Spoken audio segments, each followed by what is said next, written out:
20절부터 23절의 말씀입니다. 학개서 2장 20절부터 23절의 말씀입니다. 20절부터 우리 함께 큰 소리로 읽겠습니다. 시작. 그달 24일에 여호와의 말씀이 다시 학개에게 임하니라. 이르시되 너는 유다 총독 스룹바벨에게 말하여 이르라. 내가 하늘과 땅을 진동시킬 것이요 여러 왕국들의 보좌를 엎을 것이요 여러 나라의 세력을 멸할 것이요 그 병거들과 그 탄자를 엎드러뜨리니 말과 그 탄자가 각각 그의 동료의 칼에 엎드러지리라. 만군의 여호와가 말하노라. 스알디엘의 아들 내 종 스룹바벨아, 여호와가 말하노라.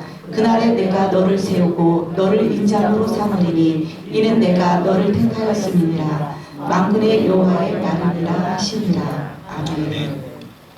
오늘은 학개서 이제 2장 20절부터 23절의 말씀을 본문으로 삶에서 만난 하나님, 축복이라는 제목으로 함께 은혜를 나누고자 합니다. 이제 새해가 시작되어서 어느 틈에 벌써 6일이 되었고요. 오늘 이제 첫 번째 주일 예배를 드리게 되었습니다. 새해가 되면은 달력도 새로 걸고 또 다이어리 쓰시는 분은 다이어리 이제 새로 또 계획도 써보고 목표도 써보고 이렇게 하게 되는데요. 새로운 마음을 갖고 새해를 맞이하게 되죠. 왜 그렇습니까? 한 해 한 해가 또 하루하루가 우리 인생에 하나님이 주시는 축복이고 기회이기 때문입니다. 이걸 정말 우리가 잘 써야 될 텐데 어떻게 하면은 우리의 인생의 기회, 이 삶을 잘 살 수 있느냐. 사실 성경이 이렇게 두껍고 또 수천 년 동안 최고의 진리라고 추앙받은 이유는 살아보니 이 말씀대로 살아가는 것이 사실은 가장 잘 살 수 있는 길이구나. 여러분 정말 이것을 믿으시기를 축복합니다. 아멘. 그래서 우리 교회도 다른 교회도 그렇게 하지만 이제 말씀 카드를 뽑아서 말씀 붙들기도 하잖아요. 우리 교회는 이번에 이제 카드를 뽑지는 않았는데 그 이유는 송구 영신 때부터 지난 특세와 그리고 오늘 주일이 마지막 날이 되는데 하나님이 저는 우리 교회 이 학개의 말씀을 통해서 우리가 이 학개서의 말씀에 길을 가면서 축복을 받았으면 좋겠다 그런 마음입니다. 그래서 오늘 이제 마지막 단락 2장 가장 끝부분이거든요. 이 부분을 함께 나누게 될 때에 정말 이 말씀 속에서 우리가 2019년도에 하나님이 우리에게 주신 말씀을 붙들고 축복의 길로 가는 그러한 은혜가 있기를 축복합니다. 학개서를 그래서 우리가 맨 마지막 단락을 우리가 읽었는데 이것을 이해하기 위해서는 사실 전체를 다시 한번 간략하게 돌아보고 알아야 될 필요가 있습니다. 간략하게 돌아본다면 이 학개서가 선포된 배경은 말씀 학개서 1장 1절에 딱 나타나 있습니다. 정확하게 언제 일어난 일이냐? 다리오 왕 제2년 6월 1일 날 6월 초하루 날에 말씀이 선포됐다고 얘기돼요. 이것은 또 우리 지금 달력으로 환산한다면 주전 520년입니다. 지금 2018년이니까 거기에 520년을 더해서 그의 과거의 일이에요. 8월 29일 날 있었던 일인데 자, 이때에 하나님의 말씀이 학개에게 임했다는 겁니다. 그래서 학개에게 뭐라고 말을 하게 하냐? 학개서의 주제를 간단하게 얘기하면 이겁니다. 너희가 하다가 멈추었던 성전 재건 공사를 다시 시작해라. 그 성전을 다시 세워서 너희가 복을 받아라. 이게 학개서가 말하는 아주 간단한 메시지라고 할 수 있습니다. 배경을 좀 더 설명한다면 이렇습니다. 이스라엘 민족이 다윗 솔로몬 아마 아실 텐데 강한 왕들이었죠. 그런데 그 이후로 점점 쇠락해 갑니다. 왜냐? 하나님의 말씀을 지키지 않았기 때문에. 결국은 아수르의 북이스라엘이 멸망하고 그 이후에 바벨로니아 나라에 망해서 완전히 망하게 됩니다. 그냥 망한 것이 아니라 사람들이 다 포로로 끌려가 버리게 돼요. 그래서 바벨론이라는 나라에 이스라엘 사람들이 끌려가서 포로로 살다가 이제 거기에서 회개하고 다시 말씀 읽고 하나님으로 믿음으로 신앙으로 살아가겠습니다. 정말 마음의 중심을 담아 하나님께 기도하고 회개했더니 정말 하나님이요 어느 날 또 돌아가게 해주신 겁니다. 귀환을 할 수 있게 해줬다. 왜냐? 바벨론이라는 나라가 망하고 이제 메대 제국이라는 강한 나라가 등장하면서 이 메대 제국의 고레스 왕이라는 사람의 정책이 바뀐 거예요. 이 사람의 포로 정책은 다 자기 땅에 돌아가서 살게 하고 특별히 이스라엘 민족은 더 그렇게 해라. 이들은 돈을 줘서라도 돌려보내고 이들이 원하는 거 있으면 다 해주라고 합니다. 왜냐? 이들이 그 나라를 튼튼히 세워야 이 메대 제국, 페르시아 제국의 위협이 되는 이 이집트 나라를 견제할 수 있기 때문에 딱 길목에 있거든요. 이스라엘에 있는 나라가. 그러나 어쨌든 이것은 하나님의 뜻과 계기인 거죠. 하나님이 이스라엘 민족을 다시 돌아가게 해주었고, 이 사람들은 그러니까 하나님께서 우리 기도 응답해 주셔서 이제 우리가 그토록 소원하던 고향 땅에 돌아가게 됐으니 얼마나 큰 은혜입니까? 축복이 이제 나타나고 유토피아가 펼쳐지고 좋은 일이 생길 줄 알고 이제 신앙으로 살겠다고 기대하고 돌아왔습니다. 자, 그리고 이제 정말 그 신앙으로 무엇을 먼저 하게 되냐? 성전을 세우게 돼요. 자, 그렇게 성전을 세우는데 여러분 공사를 해보면 알겠지만 건축이라는 게 쉽습니까? 어렵습니까? 어려운 일입니다. 어려워요. 그래서 공사를 하다 보니 벌써 1년이 후딱 지났는데 성전 기초공사가 끝났을 뿐입니다. 보는 순간 마음이 힘들어지는 거예요. 1년 동안에 해서 겨우 기초공사했는데 그 성전터가 너무 초라하고, 또 1년 동안 공사를 해보니 먹고 살기도 힘든데 성전 지으려니까 힘든 거예요. 사람들이 나중에 하자. 그래서 멈춰선 겁니다. 자, 근데 멈춰선 지가 벌써 몇 년이 됐다? 학계에서의 배경을 보니까 벌써 그 고레스 왕 때부터 짓기 시작했다가 왕이 바뀌었어요. 16년이 지난 겁니다. 다리오 왕 때가 되었어요. 16년 동안 공사장이 방치됐어요. 방치가 된 게 아니라 사실은 폐허가 된 겁니다. 여러분, 그런데 구약시대라는 거 우리가 기억해야 됩니다. 구약시대에는 하나님이 성전에 계시다는 신앙이 있던 때예요. 그러니까 이스라엘 민족이 16년 동안 성전터를 황폐하게 무너진 상태로, 폐허의 상태로 그냥 두었다는 것은 무엇이냐? 16년 동안 예배드리지 않았다는 겁니다. 16년 동안 하나님을 찾지 않고, 사실은 성전의 기능이 제사만 드리는 게 아니라 거기에서 제사장에게 성경 말씀을 배우고 말씀에 따라서 또 삶을 살아가야 되는데, 그렇게 살아가는 신앙의 삶이 멈춰졌다는 거예요. 유월절이 되고 안식일이 되고 초막절이 돼서 절기를 지키려고 성전을 딱 돌아보면 성전이 어떻게 되어 있습니까? 황폐하게 무너져 있습니다. 바벨론 때 침공하면서 돌들이 다 무너져 있고 그 상태로 여전히 되어 있으니 사실 그것은 무엇을 얘기하냐? 마음의 신앙이 다 무너져 내렸다는 거예요. 자, 그러한 때가 바로 다리오 왕 제2년 6월 1일 학계의 말씀이 처음 선포되던 때였다는 겁니다. 그래서 학계가 선포한 거죠. 우리가 지금 너무 힘들게 살아가고 있다. 삶에 열매도 없고 그렇다고 우리 신앙이 회복된 것도 아니고 어디서부터 이 문제를 해결해야 되냐? 우리가 성전을 다시 세우자. 그래서 6월 1일 날 이와 같은 동료의 말씀을 하고 마침내 1장 마지막 부분에 보면은 6월 24일이 됩니다. 그때 사람들이 결정하게 되는데 1장 14, 15절 보면은 우리 14, 15절 한번 읽어볼까요? 시작.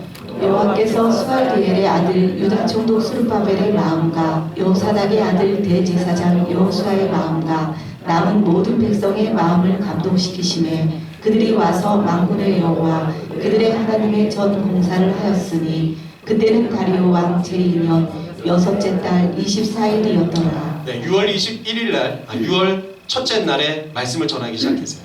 한 4주쯤이 지난 24일 날 드디어 이 성령의 역사가 사람들의 마음을 바꾸는 거예요. 여러분, 유다 총독 스룹바벨의 뭐가 바뀌었다는 겁니까? 마음이 바뀌었다. 또 여호수아, 대제사장 여호수아 마음이, 또 백성들의 마음에 뭐가 일어났다는 겁니까? 감동이 일어났다. 여러분, 구약 때도 지금도 성령의 역사는 똑같습니다. 삶의 변화는, 우리의 변화는 마음의 감동으로 시작된 줄 믿으시기 바랍니다. 여러분, 성령 충만해야 되는 이유, 예배 가운데 주의 영이 임해야 되는 이유는 그 하나님의 영으로 우리의 마음이 바뀌면 사실 16년 동안 못하던 일을 하게 되더라고요. 6월 24일 날 하나님의 성령의 역사로 사람들이 감동을 받아 성전 재건을 시작한 거예요. 자, 그래서 그 가운데 이제 여러 가지 우여곡절이 많습니다. 여러분, 새로운 마음으로 성령 충만 받고 이제 믿음으로 살아야지 하지만 그 마음이 또 흔들 때가 있습니까? 없습니까? 있어요. 공사하다 보면 또 어려움도 생기고 환경에 어려움이 생기면서 흔들릴 때 다시 학계가 또 독려하고 마침내 3개월이 지나게 됩니다. 그래서 2장의 17, 18절에 보면은 9월 24일이라는 날짜가 나와요. 그러니까 6월 24일 날 공사 시작해서 9월 24일이 됐으니까 3달이 지난 거죠. 이 3달에 이제 주춧돌이 놓이게 됩니다. 학계가 이 공사가 이제 3달 동안 그래도 끊기지 않고 진행이 되고 하나님도 보신 거예요. 아, 너의 마음이 예전과는 달라졌구나. 너의 중심이 정말 나를 향하고 있구나. 그러면서 17, 18, 19절의 말씀을 하시는데 뭐라 하냐? 17절에 보니까 만군의 여호와가 말합니다. 내가 너희 손으로 지은 모든 일에 곡식을 마르게 하는 재앙과 깐부기 재앙과 우박으로 쳤었다. 그러나 너희가 돌아오지 않았었어. 여러분 농사를 했는데 여러분 깐부기 아십니까? 저는 사실 모르고 듣기만 했는데 저희 아버지 때에 학교에서 오는 길에 이제 농사짓는 데 오면은 이렇게 까맣게 끝에 달려있는 게 있어서 그게 간식인 줄 알고 막 드셨다고 하더라고요. 근데 그게 사실은 병 걸린 거래요. 근데 먹을 게 너무 없던 시절이니까 막 그런 거 따서 먹었다고 하는데 그런 재앙, 이게 병들고 여러분 농사를 다 재현하는데 우박이 치고요. 말라버리고 그랬다는 겁니다.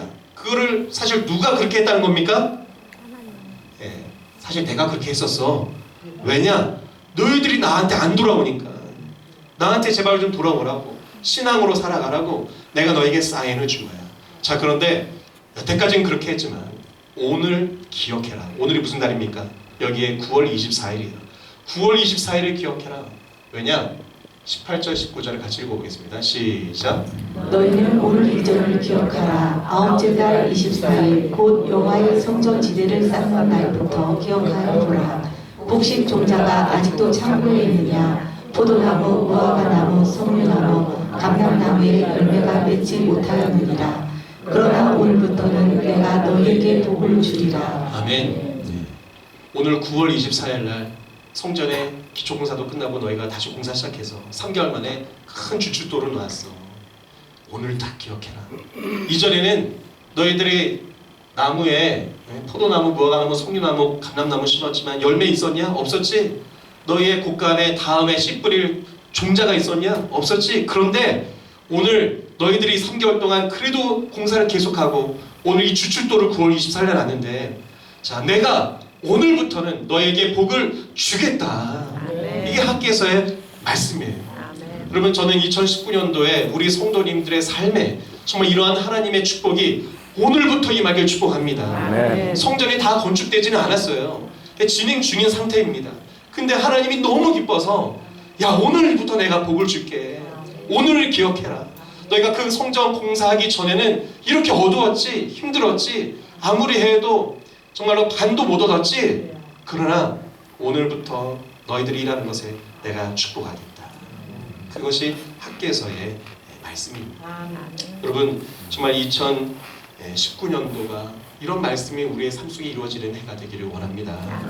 근데 이것이 그냥 마음의 위로가 되지 않고 새해니까 그냥 소망의 말을 하나보다 저는 이렇게 되지는 원치 않는 거예요. 이게 여러분 하나님의 말씀은 실제임을 믿으시기 바랍니다. 아멘. 이게 정말로 내가 마음에 위로받는 수준이 아니라 복이라는 것이 정말 그래 내 마음의 천국에 죽으면 가서 받는 복 이런 것이 아니라 그래서 성경은요 사람들의 실제 삶의 이야기예요. 복을 준다면 여러분 우리가 천국의 영적인 복을 받을 뿐만 아니라 우리의 삶의 하나님의 축복이 현실이 되길 원합니다. 아멘. 그러면 진짜 말씀을 붙들고 우리 묵상해 봐야 돼요. 왜 성전을 세우면 복을 준다고 하시나? 아니 다른 걸 해도 좋은 일이 많을 텐데 왜 성전을 세워야 복을 준다 하냐? 이건 그럼 무슨 말이냐? 이런 질문을 해봐야 합니다. 그리고 왜 성전 짓고 복 받으라고 학계가 그렇게 외치고 있는 거겠습니까? 여러분 이런 말씀을 이해하려면 우리가 구약 성경을 좀 전체를 보면서 이해를 해야 돼요. 이러한 말을 학계의 선지자가 하는 거예요. 학계의 예언자입니다. 그러니까 학계라는 이 예언자, 학계뿐만 아니라 예언자들은 다 똑같습니다. 무엇으로 예언을 하는 겁니까? 그냥 자고 있는데 또 아주 오랫동안 기도했더니 그냥 갑자기 환상이 보이거나 또는 말씀이 임해서 그것 때문에만 말하는 게 아니라 그렇게 영안이 열리고 영적인 세계가 열린 이유가 있어요.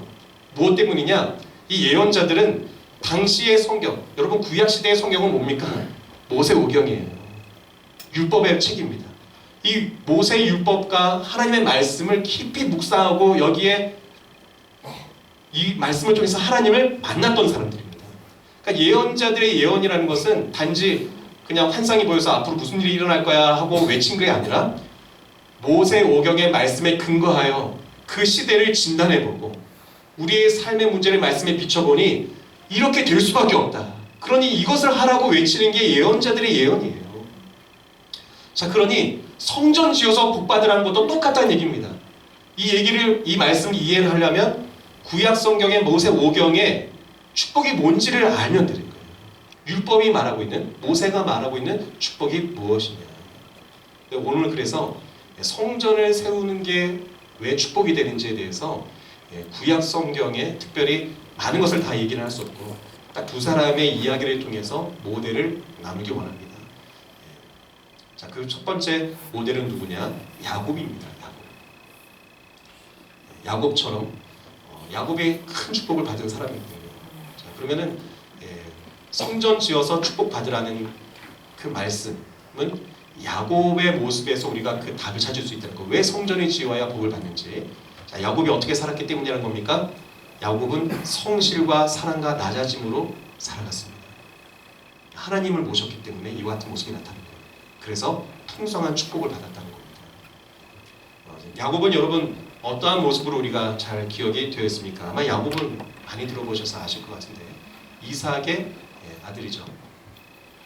이삭이 브엘세바의 우물을 봤는데 우물이 터져서 거기에 털을 닦고 살고 있었습니다. 야곱의 형은 에서고요.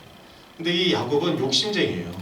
그리고 자신이 원하는 것은 하여튼 법모술수를 쓰든 거짓말을 하든 어떻게 해서든 얻어내려고 시기심이 많은 사람이었습니다. 참 어떻게 보면 부족한 부분이 많은 사람이죠. 결국 이 에서가요 사냥하러 갔을 때 형이잖아요. 형이 사냥하러 갔을 때 여러분 고대 시대에 사냥하는 게 쉽습니까? 뛰어다녀야 되는 겁니다. 한참을 뛰고 돌아왔을 때 배가 고플 걸 알고 그때 죽을 딱 끓여놓고 형이 죽 달라고 당연히 말할 테니까 그때 내가 얘기해야지. 그러면 장자의 권한을 나에게 팔아라. 그리고 고대 시대의 장자의 권한은 굉장히 중요해요. 왜냐하면 장자는 다른 형제들이 받는 유산의 2배를 받습니다. 그리고 아버지의 축복이 흘러간다고 믿었기 때문에 야곱은 그걸 받고 싶은 거예요. 그러니까 그 배고플 때 이용해서 그걸 내가 받아보자. 형은 장난인 줄 알고 그래라 하고 그랬는데 야곱은 그렇게 해서라도 하여튼 막 축복을 받기 원했고 또 아버지가 이제 나이가 들어서 눈이 안 보이는 걸 이용해서 어쨌든 자신이 축복을 받아버리고 결국 그것 때문에 도망자가 돼서 도망이 가게 됩니다. 여러분 그런데 하나님이 이렇게 흠이 많은 야곱이지만 또 그 속에서 하나님이 이를 축복할 수밖에 없는 좋은 점을 보신 거예요. 그래서 요셉을 더 하나님의 사람으로 삶을 살아가면서 만들어갑니다. 삶을 통해서 만들어가는 거예요. 그래서 어떤 일이 일어납니까? 야곱이 도망가다가 간 곳이 이제 삼촌에게 간 건데 여러분 아무리 삼촌이어도 먹고 살려면 일을 해야 되잖아요. 그래서 일을 열심히 합니다. 양을 돌보는 일을 하게 되는데 여러분 야곱이 어떻게 양을 돌봤다는 겁니까? 38절에 보니까 20년 동안 외삼촌의 양들을 치는데 암양이나 암염소들이 낙태하지 않았다는 겁니다. 또 어느 정도로 내가 돌봤냐? 그거 내가 함부로 잡아먹지도 않았고 또 도둑 맞을까봐 밤에 도둑 지키려고 밤에 그 양틈에서 잔 거예요. 추위 속에서도 밤낮으로 하여튼 양 쫓아다니고. 여러분 제가 양떼 목장을 가본 적이 있는데 설명 들어보니까 양은 시력이 약하대요. 그래서 그냥 앞에 있는 양 따라서 바로 앞에 것만 보고 쫓아가는 습성이 있다고 합니다. 그러니까 양 한 마리가 잘못 낭떠러지를 향해서 간다? 그럼 그 뒤로 다 그냥 낭떠러지로 떨어지는 거. 바위 쫙 골짜기로 간다 그러면 다 굴러 떨어지는 겁니다. 그러니까 목자들의 지팡이가 구부러져 있잖아요. 그걸로 이렇게 목 잡고 앞에 가는 놈 계속 똑바로 가라고 해줘야 되는 거예요. 이게 쉬운 일이 아니라는 겁니다. 여러분 저는 이렇게 보여준 것처럼 제가 참 오묘하게 생기지 않았습니까? 제가 실제로 치고받고 한 번도 안 싸워봤어요. 어렸을 때도 놀라운 건 제 위 2살 형님이 계신데 여러분 남자아이들 형제들끼리 얼마나 많이 싸워야 정상입니까? 제가 우리 형이 저를 그렇게 때려도 저는 우리 간디보다 제가 더 그 부분은 제가 진짜 비폭력 저항을 한 사람입니다. 그런데요 제가 군대 가서도 욕도 안 하고 안 때렸거든요. 근데 애 넷을 키워보니까 화가 머리끝까지 올라오는 때가 있고 지금은 실제 막 협박하고 넌 안 먹어? 맞을래? 맨날 이럽니다. 내가 협박하고 손으로 안 때려도 매로 이렇게 훈육하면서 때리기도 하는데 생각을 해보세요. 양떼가 14마리도 아니고 수백 마리도 아니고 나중에 2,000마리도 되는 거예요. 그런 양들을 키울 때 실제 목자들이요 여기 낙태를 했다는 것은 하도 화딱지가 나가지고 뭐 했다는 건 양을 막 걷어차는 겁니다. 그럼 양이 제가 양떼 목장 가서 또 놀란 게 양 되게 더러워요. 똥 싼 고에 주저앉고 그 양털 이렇게 보면은 그 속에 벌레도 많습니다. 멀리서 봤을 때 하얗고 그런 거지 가까이 가면은 회색에 이게 떡져 있고 그래요. 그러니까 목자들이 뭐 발로 차고 성질도 풀기도 하고 그러는데 야곱은 그러지 않았다는 거예요. 어떻게 키웠다는 겁니까? 정말 밤낮 성실하게, 그리고 한 마리도 낙태하지 않았다고 말할 자신 있게 했다는 건 사랑했다는 거예요. 여러분, 이게 이 야곱의 모습이었는데요. 뿐만이 아닙니다. 억울한 일도 많이 당했습니다. 이 라반이 삭스를 안 줬어요. 그리고 나중에 이제 계약을 하긴 하는데 그 계약도 약속한 것을 계속 변경합니다. 10번이나 삭스를 바꾸었다. 그러니까 나중에는 나 아예 주지 말라고, 그냥 양이 태어나면 얼룩이만 점박이만 나 달라고. 여러분, 이와 같은 것을 억울한 일을 다 겪으면서도 야곱이 얼룩이 점박이가 점점 많아지잖아요. 성경에는 어떻게 했다고 나옵니까? 상수리나무, 수양나무 이런 가지를 꺾어가지고 그 가지를 벗겨가지고 양들이 물 마시러 올 때 그 우물가에다 그 가지들을 꽂아놨다고 나와요. 저는 그거 보고 어렸을 때, 야, 이렇게 하면 진짜 양이 유전자가 바뀌나? 이렇게 생각을 했었는데, 우리가 이제 아주 상식적으로 간단하게 해석을 하면 이렇게 했다는 겁니다. 야곱이요, 자신의 삶을 위해서 있는 방법 없는 방법 이것저것 다 해봤다는 얘기예요. 최선을 다해서 살았다는 겁니다. 여러분, 야곱처럼 최선을 다해가는 2019년 삶이 되기를 축복합니다. 성실해야 됩니다. 성실할 뿐만 아니라 사랑했다는 거예요. 여러분, 정말 사랑하는 사람, 즐기는 사람을 당한 사람이 없습니다. 요즘 아침마다 너무 즐거운 것은 손흥민 선수 기사 보면 즐겁지 않습니까? 정말 저 유럽 최고 잘한다는 데서 대한민국 우리나라 사람이 최고 지금 잘하고 있거든요. 근데 이 손흥민이라는 사람이 아버지에게 특별한 아주 변칙적인 축구를 배웠는데 축구를 즐기면서 해요. 아주 항상 웃으면서 꼼차고 그렇습니다. 즐기는 사람, 사랑하는 사람을 당할 재간이 없구나 느낍니다. 그러니까 야곱은 자신에게 주어진 일을 사랑하면서 했고, 실제 사랑 때문에 정말 아내를 위해서, 자녀들을 위해서 이런 양치는 어려운 일들을 잘 감당한 거죠.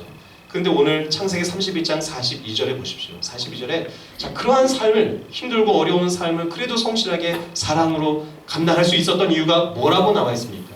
우리 41절 같이 읽어보겠습니다. 시작. 우리 아버지 하나님, 아브라함의 하나님, 곧 이삭이 경유하는 이가 나와 함께 계시지 아니하셨더라면 외삼촌께서 이제 나를 빈손으로 돌려보내시었으리이다마는 하나님이 내 고난과 내 손의 수고를 보시고. 아멘. 여러분, 성전을 세워라, 그래서 축복받아라, 무슨 말입니까? 야곱처럼 이렇게 살라는 얘기입니다. 이게 학계 선지자가 율법을 정통하고 보니 사람들이 축복받는 데는 성전을 세워야 된다. 성전 세운다는 게 뭡니까? 하나님 모시고 살아야 된다는 거예요. 그럼 또 하나님 모신다는 뭔 말입니까? 야곱처럼 살라는 얘기입니다. 야곱이 하나님을 믿었기 때문에, 자기 아버지 이삭의 하나님, 여러분, 야곱에게는 성경책도 없었어요. 주일마다 이렇게 모여서 누가 성경 알려주는 사람도 없었습니다. 그런데 하나님을 마음에 모시고 그 하나님 때문에 어떻게 살았다는 겁니까? 이 고난도 기쁘게 감당을 했고요. 억울한 일이 있어도 라반하고 틀어지지 않고 관계를 끝까지 좋게 했고, 여러분, 참았다는 거예요. 품어줬다는 겁니다. 억울한 일도 감당할 수 있는 힘이 누구 때문이었다는 겁니까? 하나님 때문에. 그게 하나님 믿는다는 거예요. 여러분, 하나님 믿는데 성격 다 부리고 싸울 거 다 싸우고 하나님 믿으면서 일은 하지 않고 성실하게 살지 않으면서 나 복 주세요 하는 건 성경 말씀과 반대로 가는 겁니다. 여러분, 성전을 세워서 축복받으시기 바랍니다. 야곱이 그렇게 살았다는 거예요. 그것이 끝이 아니었습니다. 이렇게 해서 많은 양떼와 또 가족이 많아져서 이제 고향 땅에 돌아가려고 하는데, 이제 야복강가에 강 하나를 건너면 세겜 땅, 이제 고향 땅에 돌아갑니다. 근데 뭔가 마음이 불안해서 사람을 보내보니, 여러분, 실제 자기 형 에서가요, 그 장자 축복권을 가져간 것 때문에 지금 20년이 지났는데도 분이 안 풀려서 400명 사람들을 모아놓고요, 이거 안 갚음하려고 칼을 갖고 있다는 얘기 들은 거예요. 야곱이 어떤 사람입니까? 머리가 임기응변 술수에 강한 사람이잖아요. 그러니까 고민하다 자기 수준에서 방법 찾은 게 선물을 일단은 앞에 막 자기가 20년 일해서 벌어놓은 거 그냥 다 선물로 가는 것 같습니다 지금. 그리고 가족 중에도 앞에 놓고 혹시라도 무슨 일이 생기면 뒤에 있는 사람들이라도 보호하자고 막 자기 생각대로 서열을 이렇게 세워서 다 보내고, 그나마 자기는 또 안 건너갑니다. 야복강 자기는 못 건너가고. 자, 근데 그날 밤에요, 야곱이 정말 자신의 인생의 벼랑 끝에 모이니까 드디어 또다시 누구를 찾느냐? 하나님을 찾는 거예요. 그래서 야곱은 홀로 남았다는 거예요. 그래서 날이 새도록 어떤 사람이 와가지고 이 사람하고 씨름합니다. 이 사람 누굽니까? 하나님이에요. 하나님과 씨름했다는 건, 하나님, 지금 나 죽게 됐는데 내가 20년 동안 고생해서 겨우 가족도 이뤄보고 양도 소도 기업 하나님 줘서 이제 좀 사람답게 살려고 하는데 지금 나 죽게 됐습니다. 이거 다 일을 팔입니다. 안 도와주시면 나 안 보낸다고 하나님께 기도했다는 거예요. 여러분, 2019년도에 하나님 앞에 한번 하나님 붙들고 기도해 보시길 축복합니다. 그렇게 야곱이 기도해서 여러분 어떤 하나님을 만납니까? 하나님이 이 사람이요, 내 이름을 다시는 야곱이라 부르지 말아라. 왜냐? 네가 하나님의 사람과 겨루 이겼다. 그럼 야곱이 이긴 겁니까? 사실 이게 누구 관점에서 보느냐가 중요해요. 이 말씀을 묵상하면서 이 생각이 났어요. 여러분, 우리 막내 하명이가 지금 6살 됐어요. 이제 말을 제법합니다. 자기 요구사항이 얼마나 많은지 몰라요. 아빠, 나 치킨 사줘요. 치킨 사줘요. 그러면 제가 조건을 겁니다. 팔씨름해서 이기면 사줄게. 팔씨름 합니다. 제가 그거 이겨버리고 그래서 안 사줘 이럽니까? 아니면 져줄까요? 져줍니다. 져주고 나서 또 뭐라고 하느냐? 야, 네가 챔피언이야. 노래까지 불러줍니다. We are the champion. 무슨 말입니까? 야, 넌 센 놈이야. 너 더 열심히 운동하고 치킨도 많이 먹어서 건강해져라. 이런 아버지의 마음이에요. 여러분, 지금 야곱에게 하나님이 똑같은 마음으로 와서 그거 해주고 계신 겁니다. 야곱아, 내가 너 수고한 거 알아. 그리고 지금 너무너무 힘든 상황에 있는 것도 내가 안다. 네가 그렇게 간절하게 원하니 나는 원래 너 이미 축복했어요. 그러면서 하나님이 야곱에게 저 주시는 거예요. 저 줬습니다. 야곱이 만난 야복강에서 하나님은 어떤 하나님입니까? 저 주시는 하나님 만나. 그리고 야곱의 인생에 그런 하나님, 자신의 삶과 완전히 다른 하나님을 삶에서 만난 겁니다. 자기는 형 이겨먹으려고 이 생각 저 생각 속인 거, 그리고 어쨌든 정말 내가 내거 하면서 이렇게 사는 사람인데요, 인생에 정말 진짜 살 길은 지는 거구나, 져야지 이기는구나, 이거 하나님한테 배운 거예요. 자, 그리고 살 길을 찾은 겁니다. 그래서 어떻게 합니까? 야곱이 그 강을 건너 이제 가게 되는데 400명이 진짜 형 에서가요 칼 갈고 서 있는 거예요. 그런데 야곱이 어떻게 갑니까? 3절에 자기는 그들 앞에서 나가다. 이전에는 막 다 불어가라, 자기는 맨 뒤에 이렇게 조마조마하게 했던 야곱이 자기가 맨 앞에 서는 거예요. 그냥 가는 게 아니라 어떻게 갑니까? 몸을 7번 땅에 굽히며 가는 거예요. 이게 머리를 땅에 대고 절을 하면서 그러면서 앞으로 형한테 가는 겁니다. 여러분, 진심은 통하는 줄 믿으시기 축복합니다. 세상에 큰 문제가 있다면 이거 거짓으로 덮고 자꾸 어떤 다른 방법 찾으려고 하지 마시고 마음의 진심을 보이시라 이 거예요. 내가 지으려고 하시라 이 말이에요. 내가 져서, 내가 낮아져서, 내가 자존심 한번 접어서, 내가 그래 지금은 누가 봐도 내가 지는 것 같고 내가 바보 같은 것 같지만 사실은 그게요, 이기는 거예요. 아멘. 이 야곱이 하나님께 이걸 배우고 형 에서에게 그렇게 엎드리면서 7번 절하면서 나가니까요, 형이요 그거 보고 있다가요 칼 두고 있다가 이거 버리고 울면서 달려가는 겁니다. 그의 목을 어긋맞고 그의 입을 맞추고 우니라. 여러분, 이 율법책에 창세기 얘기 있는 이야기잖아요. 창세기는 이야기 율법입니다. 우리가 하나님이 어떤 분인지 나중에 출애굽 가면 10계명으로 배우고 민수기에 가면 딱딱하게 성문법으로 배우잖아요. 근데 하나님이 어떤 분인지 이야기로 창세기에 알려주는 거예요. 이게 하나님이다. 그러니까 야곱이 만났어요, 하나님을. 하나님은 낮아지고 지면은 오히려 축복하시고 살게 하시는 분이구나. 야곱이 20년 동안 일한 거 하나도 잃어버리지 않고요, 가족도 한 사람도 다치지 않고 다시 고향 땅에 돌아가 거부가 됩니다. 만약 이때 형하고 대판 싸울 작정하고 갔으면요, 자기 방법 다른 방법 썼으면요 다 잃어버리는 거예요. 여러분, 2019년도에 정말로 하나님 모시고 하나님 모시고 산다는 게 뭡니까? 예수를 믿는다는 게 뭡니까? 이렇게 야곱처럼 살아가는 겁니다. 성실하게 살아가기 원합니다. 자기에게 주어진 삶을 사랑하길 바랍니다. 또 짐으로 이기길 축복합니다. 그게 십자가입니다. 그러면 복을 받습니다. 그렇게 살아가길 주님의 이름으로 축복합니다. 또 한 사람의 모델은 요셉입니다. 여러분, 요셉은 온 세상을 행복하게 그래서 축복한 사람입니다. 요셉 우리가 이제 많이 알지 않습니까? 특별히 이런 야곱의 막내, 맨 끝에서 두 번째 아들입니다.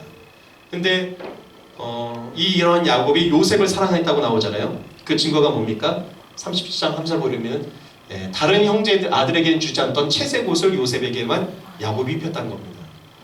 아, 그래, 요셉은 날 때부터 이렇게 하나님의 예정, 택정이 있었고 사랑을 받았으니 이 말씀을 보는 사람들마다 다 그래, 나는 하나님이 이렇게 날 때부터 택정했고 나에게는 색동옷을 주셨을 거예요.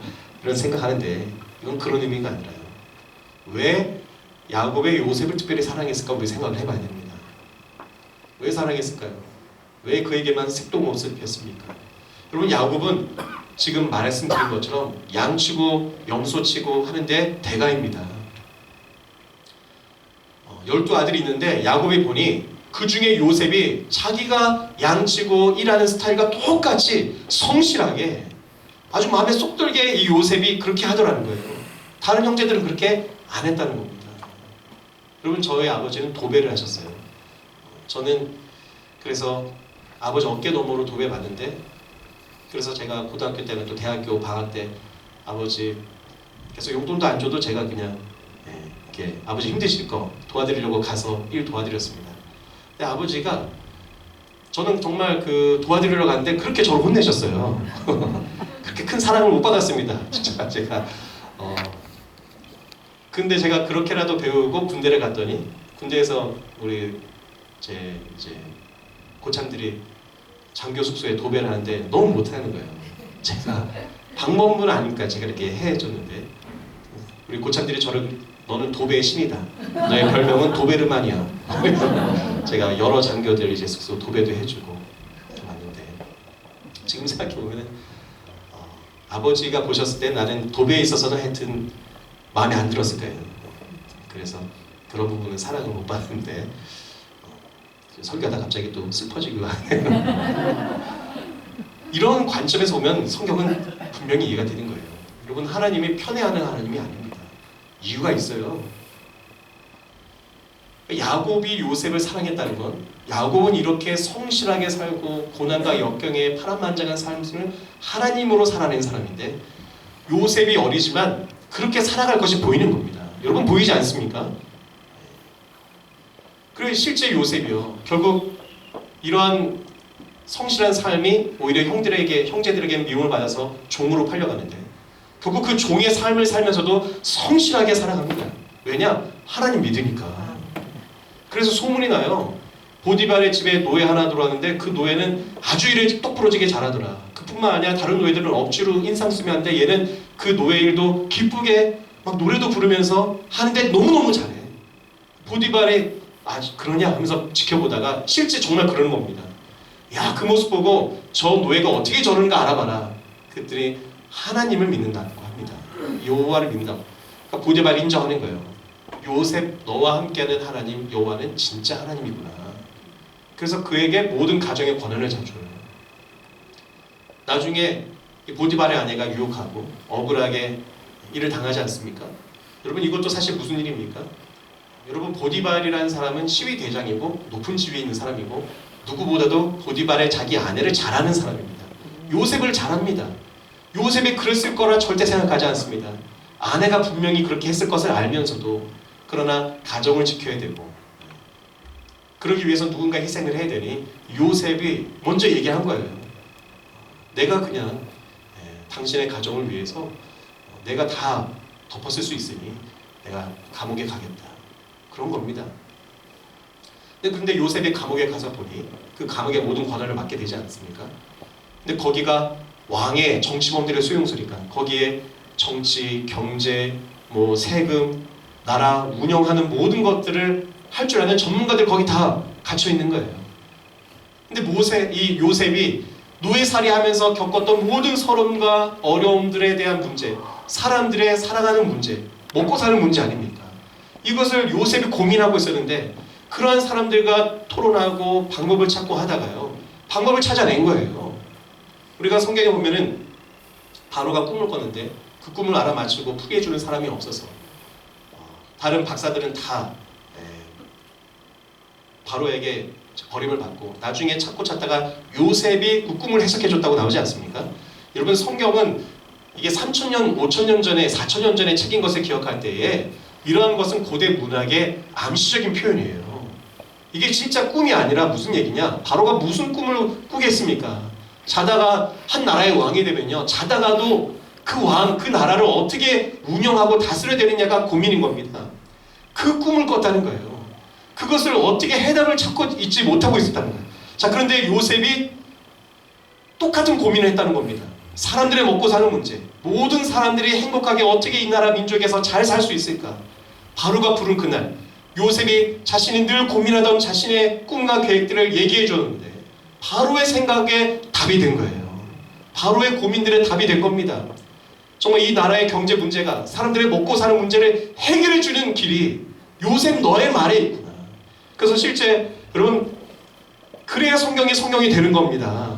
여러분, 성경이 바로가 꿈꿨는데 하나님이 똑같은 꿈을 요셉 꾸게 해가지고 맞춰서 너 총리해라 한다고 현실에 일어날 수가 없는 일이에요. 그러나 여러분, 제가 앞서 말씀드린 대로 풀이를 하면 지금도 일어날 수 있는 일인 줄 믿으시기 바랍니다. 그 얘기를 성경은 고대의 문헌의 표현으로 해놓고 있는 겁니다. 그래서 바로가 요셉에게 자신의 모든 권세를 다 주는 거예요. 네가 나라를 다스려라. 그래서 요셉이 풍년과 흉년의 그 7년의 기간을 이용해서 결국은 모든 사람들의 땅을 다 사들이고 그걸 또 다 나눠줍니다. 오늘날로 말하면 토지 공개념을 현실화시킨 거예요. 그리고 조세제도를 개혁해가지고요, 그때 80%를 세금을 내고 있었는데 20%로 낮춰버립니다. 그래서 모든 사람들이 다 농사짓고 적은 세금을 내고 또 자신의 삶을 행복하게 살 수 있는 하나님 나라를 요셉이 만든 거예요. 그 이야기입니다. 그게 요셉의 꿈이에요. 여러분, 요셉이 무슨 꿈을 꿨습니까? 곡식단이 절을 했어요. 하늘의 해와 달과 별이 절을 했어요. 그것을 보고 형과 다른 사람들은 야, 우리가 너한테 절을 하는 그런 얘기냐? 그것이 아니라 여러분, 곡식단과 해와 달과 별은 농사를 얘기하는 겁니다. 사람들의 먹고 사는 문제를 얘기하는 거예요. 요셉의 꿈은, 요셉의 삶의 고민은 모든 사람들이 잘 먹고 살았으면 좋겠다, 행복했으면 좋겠다, 그 문제를 고민하면서 감옥에 가서라도 찾고 길을 찾은 거고요. 마침내 찾아서 그 꿈을 얘기했더니 바로가 그 꿈을 실현할 수 있도록 기회를 줬다는 겁니다. 여러분, 저와 여러분도 그런 꿈을 꿀 수 있기를 축복합니다. 요셉이 내가 총리 되겠지, 그 꿈을 잃지 않았, 그런 수준의 하나님의 축복을 받은 게 아니라요, 총리가 된 게 중요한 게 아니라 요셉이 하나님의 사람이 되어서 모든 사람들의 먹고 사는 문제를 해결해 줬다. 여러분, 전 우리 교회에 자영업을 하시는 성도님 가정 사업 가운데 하나님의 더 큰 축복이 임하길 축복합니다. 왜냐? 그곳이 잘 돼야 그 가족이 잘 살고 부자가 될 뿐만 아니라 다른 사람들도 잘 살 수 있게, 그 직원들이 잘 살 수 있습니다. 중소기업 하나가 잘 되면 얼마나 좋습니까? 세금도 나라에 많이 내죠. 나라 복지가 좋아지고 많은 직원들이 잘 살 수 있으니 여러분, 2019년도에 요셉과 같은 축복을 받으시길 축복합니다. 그러므로 사업자를 하나 운영해도 여러분, 나만 부자 되지, 나만 잘 되지가 아니라 어떻게 하면 더 우리의 식구들이, 우리의 직원들이, 이 사회가 더 행복한 하나님 나라가 될까, 이런 마음이 요셉의 축복이라는 거예요. 오늘 말씀을 정리하겠습니다. 여러분, 오늘 수룹바벨이 학계에서의 마지막, 모든 백성들이 다 축복을 받는데 수룹바벨이 마지막으로 부름을 받아서 내가 널 인장반지로 삼겠다고 해요. 도장을 삼는 겁니다. 모든 계약할 때 도장 찍잖아요. 하나님이 온 세상을 변화시키고 축복할 때 너를 통해서 마치 도장을 찍어야 되는 것처럼 축복의 기업으로 삼겠다는 얘기입니다. 이게 예언의 말씀이라 어렵지만 모세오경의 구약의 성경의 근거에서 풀어보니 이런 말이라는 거예요. 여러분, 성전 세우면 축복받는다는 무슨 말입니까? 그냥 교회 다니면 축복받습니까? 여러분, 나 교회 헌금했으니까 나 복 주실 거야, 이거보다 한 10배는 주시다니까, 30배 주신다니까, 내가 헌금, 감사헌금, 11조 이만큼 했으니 이만큼은 더 주겠지, 이런 생각이 아니라요. 여러분, 하나님을 믿는다는 것은 야곱처럼 성실하게 살길 축복합니다. 요셉처럼 모두를 먹여 살리고자 하는 마음을 품기를 바랍니다. 야곱처럼 양떼를 사랑하길 바랍니다. 그것이 바로 주님을 모시고 사는 사람의 모습이에요. 그것이 가능하도록 하나님의 성령이 우리에게 임하신다는 겁니다. 내가 어떻게 성실하게 살아갑니까? 내가 어떻게 누군가를 불쌍히 여기고 사랑합니까? 그런데 하나님의 영이 임하면 성령으로 되어진다는 겁니다. 2019년도가 그러한 축복으로 살아가는 저와 여러분이 되기를 주님의 이름으로 축복합니다. 우리 찬양하면서 우리 신앙을 고백하기를 원합니다. 수많은 물이 줄지어 그분을 보기 위해 따르는 예수님입니다. 여러분, 예수님이 바로 이러한 똑같은 삶을 사셨습니다. 예수님이 십자가에 죽으시고 짐으로 이기셨고 우리를 지금도 쉴 새 없이 목양하시고 사랑하십니다. 예수님 믿어 복 받으시길 바랍니다. 우리 찬양하며 고백하며 나아갑니다.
예수 앞에 나오시길 바랍니다.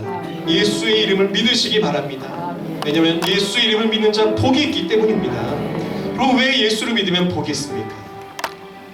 예수를 믿는다는 것은 여러분 나의 삶을 예수 이름으로 인하여 성령의 인도를 받아 정말 힘들고 때로는 정말 내가 때로는 노예처럼 느껴질 정도로요. 그러니까 반복되는 삶 속에 너무 힘들 때 있지 않습니까? 근데 야곱이 그 주님 모시고 끝까지 그렇게 살아가고 라반에게 억울한 일도 당해보고 또 목숨의 위협에 정말로 하나님밖에 의지할 분이 없어서 이렇게 인생을 그렇게 살아봤더니요, 하나님 모시고 사는 삶이 진짜 축복이라는 거예요. 요셉이 얼마나 많은 어려운 시기가 있었습니까? 그런데 정말 주님 모시고 정말 이 세상을 나 같은 노예도 변화시키기 원한다. 하나님 정말 내가 뭐 할 수 있을 것 같습니까? 그런 마음이 들 때 있어도 요셉 기억하십시오. 요셉 노예이고 감옥에 갇혔던 사람이지만 하나님 그 사람을 통해서 세상을 구원했다니까요. 우리 한번 2019년대 꿈을 가져보길 원합니다. 하나님 정말 제가 예수를 믿는다는 게 뭡니까? 예수 때문에 한 번뿐인 나의 인생 정말 하나님이 원하시는 일을 내가 해봐야 되지 않겠습니까?